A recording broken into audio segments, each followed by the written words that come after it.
Remember, today is International Women's Day, and we'll be joining the Joy Super Morning Show team, and they have a cast of great women of intellect and achievers in their own right in their various fields of business and endeavor. And so before we do all that, let's look at this. In the honor of Heritage Month, Joy Business explores the evolution of culture, food and tradition over the past 60 years. And this week, kenkey is in the spotlight. Just imagine. Joy Business journalist Kukwa appear exploring the evolving business of kenkey selling. All next.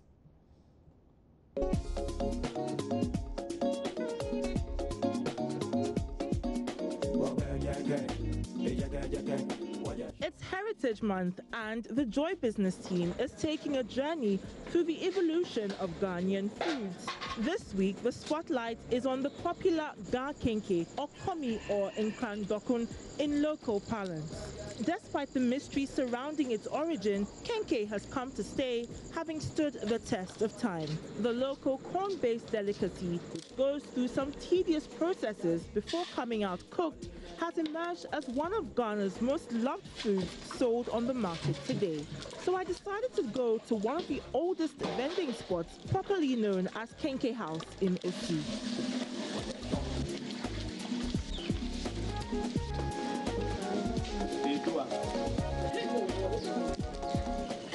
Founder of Kenkey House, 83-year-old Lydia Anoa Kwaku, explains how the famine of 1983 pushed her to innovate in the food service industry.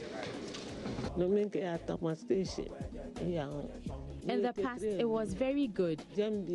I used to sell in Tama Station in 83 during the famine. But as time passed, I was told to move the business back home. I wasn't sacked though. I was told that it would be better for business if I moved it to my home at the time. Business boomed there, but I had to retire because I was tired. After retiring in 2010 due to health issues, Madam Lydia Anoa Kwaku handed the business over to her daughter, Cecilia Nweki Adimorton, who has since been running the business. We asked her how much the kenkey business has changed over the years. So at first, when my mom was there, we'd be giving castle and nest, kenkey, and when I took over, I was given some of the programs, the structure of the place, the time they close at that time. They close early around 6, but right now we close around 10, 9. So what improvements? Or maybe you can repackage it in a nicer way. Then tourists that come to the country can have interest in the local dishes, and sometimes you can package the fancy kenkey too and export it. She goes on to highlight what changes need to be made to better improve the industry.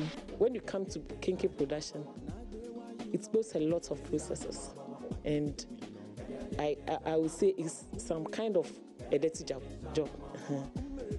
Because you have to remove the corn axe, you have to put the corn in the maize in the water, remove it, and it goes through a lot of process. But we can still re-mechanize it so that it will be a little bit hygienic in a way, and after you make the ball, you can repackage in a certain way that you can, like you're putting it in the packs and those, instead of carry rubber bag blacks, those things, you can repackage it in a different way.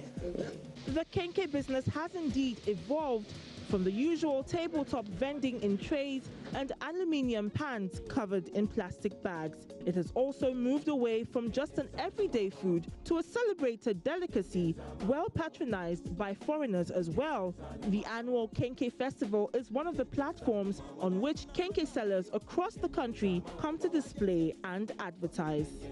We're currently currently at the Kenkey Festival. It's an annual festival that celebrates the making of kenkey, which is something that has existed in Ghana since pre-colonial times. It's somewhere where hundreds of people come for an entire day just to come and enjoy the Ga delicacy. We're going to speak to some people, some participants of the festival, to find out what makes them come here every year to taste kenkey. I've eaten kenkey through my life for 37 years. I'm tired. Someone should just take over and... So what makes you love kenkey? I don't know. I just love kenkey, that is all. When I was a kid, I don't know what is English breakfast. My mommy would just give me money to school for breakfast, and usually I go and buy kenkey or beans and stuff. That's how come I got used to kenkey. I remember when I was in Tamale, there was no kenkey. When I come to Accra, even if it's 3 months, morning, afternoon, evening, breakfast, lunch, supper, kenkey throughout. So I think one of the best ways to also celebrate Ghana during this period is through our culture. Food is one key element in terms of culture. So I decided to come here with my friend. I have a lot of friends also coming from various places. It's just to put ourselves in the independence mood. It's an exciting period for all of us as Ghanaians. We believe that this period also opens a new chapter in our life as a country, Ghana at 60. Going forward, how can we also put our foods at the international level? We can only do that when we are proud of the food, when we are proud of who we are as a people. Thanks to technology, kenkey has now gone digital, with online kenkey company kenkey.com providing kenkey lovers the convenience of buying their kenkey online. We spoke to founder Edward Benedict to find out how his company is taking the industry digital. I was into business before we started this. Actually, it's my mother who was into this business, and I feel like taking it over from her because she's going old. And then actually, we don't want ladies. We want guys to do all these things. That's why it has been very good for us. Actually, people do give us calls. People call us and they do order.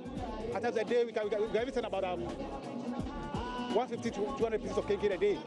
Yes. Yeah, it's making it faster for us, but at times too, it's stressful because people don't normally call us on time, and you know, it's not something like rice that you have to put in kenkey, so you have to make it very well. Then it's very difficult for us actually. It's not easy.